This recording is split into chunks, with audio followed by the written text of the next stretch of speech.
Hello guys, welcome back to my channel. Today we're going to be reading a story called Fall Forward, Spring Back.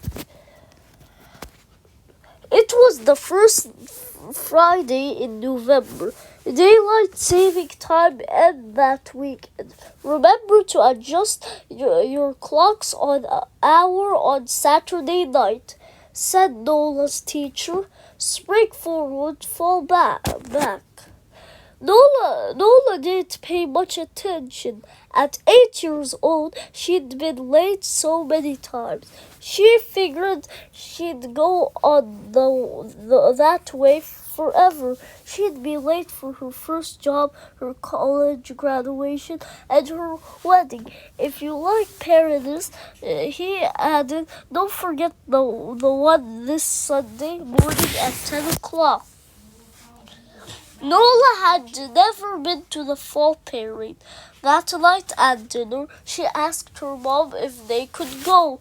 I won't be here Sunday, Mom reminded her, but I'll bet Pablo could take you. Pablo was Nola's big brother, 16 and always sleeping. He would be in charge while their mom was away. Don't forget, Mom said, daylight saving time ends this week. And I don't really get it, Nola confesses. Are we actually saving daylight or just moving it around? Nola's mom smiled. Moving it around, she said. In November, we set our clocks back an hour, so the sun rises earlier in the morning, or seems to, and sets earlier in the evening. In March, we do just the opposite, and the sun sets later. Wild stuff, Pablo yawned. Saturday morning, their mom kissed them both goodbye and drove to the airport. That night, as Nola got in bed, she thought back to her teacher's instructions. Spring forward, fall back. Or was it fall forward, spring back? Fall forward sounded better. So she set her clock forward an hour, just like that. It was past her bedtime. She was late again. Time, Nola sighed, is not my friend. Nola overslept the next morning. When she woke, her clock set 10:15. She rustled her brother out of bed. When they reached the parade route, though there was no parade, it seemed they'd missed the whole thing. They turned and headed home. On their way back, they spotted their neighbor Frank. He was climbing around next to an 8-foot bright orange pumpkin. They walked over for a close look. Frank saw them and broke into a grin. The early bird gets the worm, he cried. Nola and Pablo looked at each other. Pablo had never been early for anything in his life either.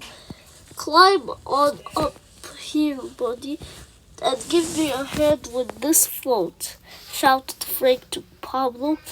You too, kiddo, he called to Nola. Frank put them both to work for more than an hour.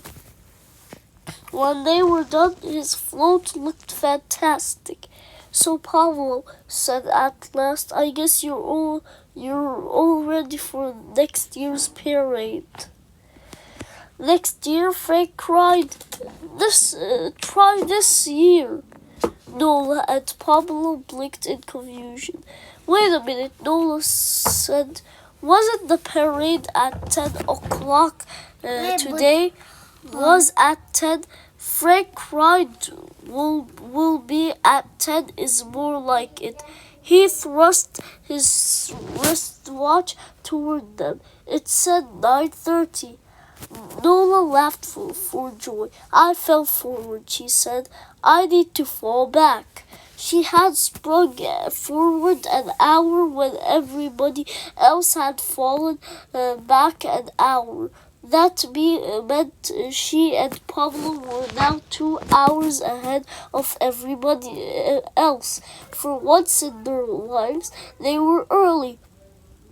The early bird gets the worm, Nola cried. Frank nodded. You got it now, he said. Pablo yawned. It was all a big mistake, but it turned out to be a great mistake. It's why they rode in the parade on Frank's float that year and every year since. It's also why from that day to this, Nola has made sure to be early for everything. 2 minutes early, though not 2 hours. Good job. Anyways, guys, this is gonna be the end of the video. Make sure to like and subscribe. Bye.